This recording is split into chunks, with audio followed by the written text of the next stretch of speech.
જગતનું શ્રેષ્ઠ સ્થાન એ આ ભાગવત કથાનો મંડપ છે, જ્યાં સર્વે વિચારો પ્રભુને શરણે જઈ રહ્યા છે. આ મંડપમાં ઉભો થયેલો કોઈ પણ વિચાર, પ્રત્યેક વિચાર એ પ્રભુના શરણમાં છે. ખુરશી ઉપર બેઠા છીએ, કથા સાંભળી રહ્યા છે, અને મનમાં કોઈ વિચાર આવી ગયો આજે, સમાજલક્ષી હોય, સ્વાસ્થ્યલક્ષી હોય, પરિવારલક્ષી હોય, તો પણ એ વિચારને પણ માનજો કે જ્યારે પ્રભુની વાણી પ્રગટ થતી હોય ને વિચાર બી આવ્યો ને, એ વિચાર પણ સમર્પિત થઈ જાય છે. એવી દિવ્ય ભૂમિ એ સ્થળી એટલે ભાગવત કથાનો મંડપ છે ભાઈ. એટલે હું કહું હંમેશા કે કથા નાનો બાળક યુવાન સાંભળતો હોય કે વડીલ સાંભળે, પણ કથા સાંભળી કોણ શકે? જેનામાં મેચ્યોરિટી હોય, જે સમજી શકે, એ કથા શ્રવણ કરે છે. એટલે ભગવાનને સમજવા માટે પણ સમજણ તો જોઈએ જ. જો સમજણ વગર કથા સમજવા જાઓ ને તો ના સમજી શકાય. એવું એ બને કે યુવાન જાગતો રહે ને કથા સાંભળે ને વડીલ કોઈ શું પણ જાય, એવું બને યુવાન સુઈ જાય ને કોઈ વડીલ જાગતો રહે. પણ આ કથા એ સમજણનો વિષય છે કે સમાજમાં સમજણ નહીં હોય ને તો શું સારું અને શું ખરાબ, શું સ્વીકારવું, શું છોડવું, શું પામવું અને શું ત્યાગ કરવું, એની સમજણ નહીં આવે તો કથા ફલીભૂત નહીં થાય. એટલે એવું નહીં માનવું કે આ વડીલ બેઠા છે એનામાં જ મેચ્યોરિટી, એવું નથી હોતું. ઘણા બધા પરિવારમાં જાઓ ને તો 30 વર્ષ તો યુવાન મેચ્યોર હોય ને 70 વર્ષ કાકા અનમેચ્યોર. ઘણી વાર બનતું હોય. મેચ્યોરિટી કઈ ઉંમરના બંધનમાં નથી, એ તો અનુભવના બંધનમાં છે. એનામાં અનુભવ વધારે હોય એ સ્વીકારી શકે છે.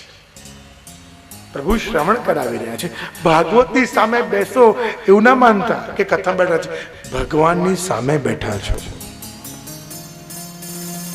પ્રભુની સામે બેઠા છે. આ ભાગવતજી રૂપી પ્રભુ તમને નિરખી રહ્યા છે. તમને જોઈએ છે કે અમારા શબ્દોને, આ શબ્દ બ્રહ્મે કોણ શ્રવણ કરી રહ્યું છે? આ ભાગવત છે. સર્વે રસોનો થાળ પીબત ભાઈ પ્યાસે ભાગવત છે. એટલે તો કહ્યું કે ભાગવતજીને કેવી રીતે પીવી કે ભાઈ ગરમીના દિવસોમાં આંબો આવે અને આંબાને કેવી રીતે ખવાય? વડીલો કહેતા કે ભાઈ આંબાના ટુકડા કરીને ખાશો તો ગરમી ચડશે, આંબાને પાણીમાં પલાળ્યા વગર ખાશો તો ગરમી લાગશે, શરીરમાં ફોલ્લી ઊભી થશે, ગરમી આગળ આવશે, ગરમી નીકળશે. પણ જો આંબો ખાવો હોય તો પાણીમાં પલાળી લઈએ, થોડો એને બરાબર હલાવી લઈએ અને ધીમે ધીમે ચૂસીને પીને એ રસનું પાન કરીએ તો આંબાની ગરમી ક્યારે ચડે નહીં. એમ ભાગવતના એક એક શબ્દો છે ને એ માનો તમે આંબાનો રસ પી રહ્યા છો, અને એ આંબાનો રસ જે પીતા હોઈએ એમ ભાગવતના એક એક શબ્દોનું પાન કરવાનું છે. એક કાને કરીએ શ્રવણ અને બે કાને જ્યારે કરવામાં આવે ત્યારે પાન કહેવાય છે. એક કાને ઘણા કે ને અમે એક કાને સાંભળીએ અને બીજાને કાઢી નાખીએ. એવી વિવેક જોઈએ કે કઈ વસ્તુ કાઢી નાખવી અને કઈ રાખવી. જો બધું કાઢી નાખશો તો ભાગવત ઉતરશે કેવી રીતે? એટલે કેવું ને કે ભાગવત એ શ્રવણનું માધ્યમ નથી, એ પાનનું માધ્યમ છે. કાન દ્વારા રસને પીવાનો છે. નેત્રોને પ્રભુના દર્શન સુખ મળી જાય, પણ કાનનું સુખ આ ભાગવત સત્સંગ દ્વારા છે. જેમ જેમ શ્રવણ કરશો એમ સુખ વધતું જશે. શ્રવણ મંગલમ, ગોપી ગીતમાં ગોપીઓ પણ કહે છે ને કે શ્રવણ મંગલ કરવાથી જ પ્રભુ આપના એક એક શબ્દો કેવા છે કે જ્યાં આપની વાણી હૃદયમાં પડી એટલે જન્મે જન્મોનો તાપ ત્યાં દૂર થયો. એ પ્રભુ નામમાં સુખ છે, અને જેને જેનામાં રુચિ હોય ને એમાં એને સુખ મળી જાય. કોઈને ઠંડીમાં સુવામાં મજા આવે, કોઈને જમવામાં મજા આવે, કોઈને સાંભળવામાં મજા આવે, કોઈને તાપણી કરવામાં મજા આવે, કોઈને બેઠા બેઠા વાતો કરવાની મજા આવે. જો દરેકની અલગ અલગ રુચિ છે, પણ ભગવત ભક્તોની રુચિ શેમાં છે? કથા કોણ સાંભળી શકે? ભગવાન કહે ને ભગવતા પ્રોક્તમ ભાગવત, જેની ઉપર પ્રભુ કૃપા કરે એની રુચિ કથામાં આવીને બેસી જવાની થાય. તમે બેઠા નથી, તમને પ્રભુએ બેસાડ્યા છે. જો આમંત્રણ પત્રિકા મળી શકે કે તમારે બધા આવવાનું છે, કેટલાયને પત્રિકા મળી, પણ આવી કોણ શકે? જેની ઉપર પ્રભુની કૃપા ઉતરી હોય, જેને પ્રભુએ બોલાવ્યો હોય. ભાગવત એ માત્ર આમંત્રણનો વિષય નથી, એ અધિકારનો વિષય છે. આ શ્રવણ કોને કરવા મળે છે? જેને અધિકાર પ્રાપ્ત થયો હોય. અને હું તો ઘણીવાર અમારા સ્નેહી મનુભાઈને કહું છું કે મનુભાઈ, આપના સર્કલમાં એવા વૈષ્ણવો છે કે જેટલાને આપણે પત્રિકા આપીને એ બધા જ ઉત્સાહથી જોડાયા છે. એટલે ભાગવત શ્રવણ કરવાના આપના બધા સ્નેહી બંધુ અધિકારી થઈ ગયા. બધાને ભાગવત આપ્યું.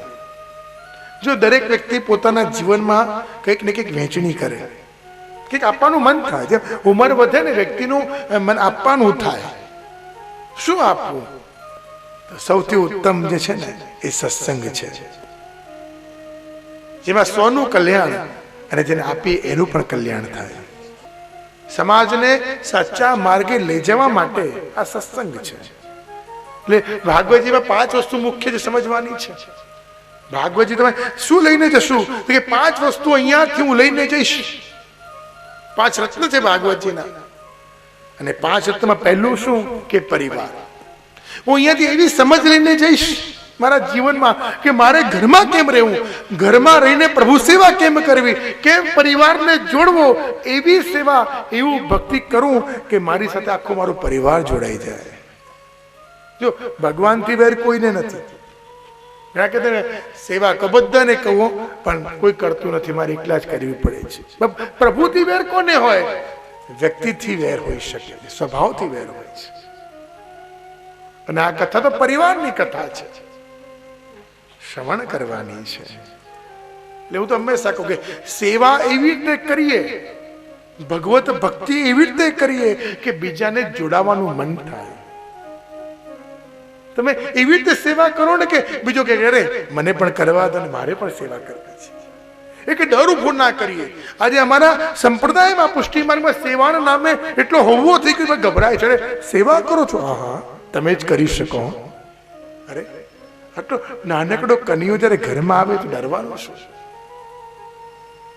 પણ આપણે ડર ઉભો કરીએ. જો ભાઈ આટલું સ્નાન કરવું પડશે, વારંવાર હાથ ધોવા પડશે, વારંવાર આ કરવું પડશે. અરે તો મેડિકલ પણ કહે છે, સાયન્સ પણ કહે છે, ટીવીમાં આવતી એડવર્ટાઇઝ પણ કહે છે કે વારંવાર હાથ ધોજો ભાઈ. બધા કહે છે. આપણે કહીએ તો બધા ગભરાતા હતા. કેટલું સરળ છે. સેવા જેવું સરળ છે જ નહીં. સેવા નામે લોકો યુદ્ધ કરી નાખે. હું તો સેવા કરી જ ના શકું. નિત્ય ઠાકોરજીને વિનંતી કરવી, પ્રભુ મારા ઘરમાં બિરાજો છો, એવી કૃપા બધા ઉપર કરો કે આપ સદાય માટે મારા ઘરમાં મારા પરિવારની સેવા લઈ શકો. યમના પાન કરીએ, કથા સાંભળીએ, તીર્થ કરવા જઈએ, ઝારી ભરવા જઈએ તો મનમાં એવા સંકલ્પ થવા જોઈએ કે હું એકલો ઝારી ભરું, એમાં આનંદ ના આવે. આખો પરિવાર જ્યારે ઝારી ભરે તો મહાપ્રભુજી પ્રસન્નતાથી સ્વીકારે છે. એમ બધાને જોડીને ચાલીએ. એટલે સેવાના નામે કઈ ક્લેશ થવા જ ના જોઈએ. અને હું તો હંમેશા કહું છું કે રસોડામાં કઈ થતું હોય તો રસોડાની વાત રસોડામાં પૂરી કરી દેવી, ડાઇનિંગ ટેબલ પર લાવી નહીં. ડાઇનિંગ ટેબલની વાત એ ડ્રોઈંગ રૂમમાં નહીં લાવી, ડ્રોઈંગ રૂમની વાત બેડરૂમમાં નહીં લાવી, અને બેડરૂમની કોઈ પણ વાત એ બહાર કોઈને કરવી નહીં. સાચી વાત ખોટી વાત કહો? મીઠી મીઠી વાતો કરતા તો કોઈને કીધું ના કે, જ્યાં ઝઘડો થાય બધાને બહાર કેવા આવે. આવું થયું. જ્યાંની વાત હોય ને એ ત્યાં પૂરી જ કરી દેવી, તો તમે પરિવારમાં જીવી શકો. મહાભારતના યુદ્ધ, રામાયણ ને મહાભારતમાં શું આવતું, શું જોયું આપણે વર્ષો સુધી? કે સવાર થઈને સાંજ સુધી શંખ થયો ને યુદ્ધ શરૂ થયું ને શંખ વાગે યુદ્ધ પૂરું થાય, પણ સાંજ પડે બધા એકબીજાના પાલમાં જઈને પ્રેમથી મળતા. સાંજના પછી ઝઘડ થાય ને કે પ્રેમથી મળી ગઈ, હળી મળીને વાત કરે, સ્નેહ કરે, આત્મીયતા રાખે. એ આપણે શીખવા જેવું છે. એ કોઈ પણ વાતને છૂટી મૂકી દેવી તો તમે ભક્તિ કરી શકશો. દરેકે શીખવા જેવું છે. એટલે આ કથા શ્રીમદ ભાગવતની આ ગાથાઓ, પ્રસંગો, ચરિત્રો એ પરિવારના ચરિત્રો છે. અને ભાગવત શાસ્ત્ર કોને કહેવાય? જે ક્યારે જૂનું ના થાય. અને આ કથા માટે તો ક્યારે ઉંમરનો કોઈ વાત હોઈ જ ના શકે. ભક્તિ કરવા માટે ક્યારે ઉંમરનું બંધન છે જ નહીં. અમારા પુષ્ટિ માર્ગના વાર્તા પછીનો ઇતિહાસ આવે છે કે પુત્રને થયું કે મારા પિતા બહુ વડીલ થઈ ગયા અને હવે આટલી ઉંમરે શું સેવા કરી શકશે. કે પિતાજી, કાલથી તમે સેવા ના કરતા, કાલથી હું સેવા કરીશ. પિતાજી કે કેમ બેટા? અરે તમારી ઉંમર થઈ ગઈ અને તમે હવે સેવા કરો કેમ ચાલે? તમે રહેવા દો, તમે આરામ કરજો, હું સેવા કરીશ. પિતાજી કહે રે, સેવા ભક્તિ કરવામાં ઉંમરનું ક્યાં બંધન છે? સવારે વહેલા 6 વાગે ઉઠ્યા, અપરસ કરી, સ્નાન કર્યું અને સ્નાન કરીને સીધા ઠાકોરજીની સેવા પહોંચ્યા. પુત્રએ પણ અપરસ કરી, સ્નાન કર્યું, એ પણ સેવામાં ગયો. અને પિતાને કેવી રીતે જોયા કે 60 વર્ષના પિતાજી 20 વર્ષના દેખાય છે. અને પિતાજી દીકરાને કે બેટા, ભક્તિ કરવામાં ક્યારે ઉંમરનું બંધન થતું નથી. અને અહીંયા તો ભક્તિ એટલે શું?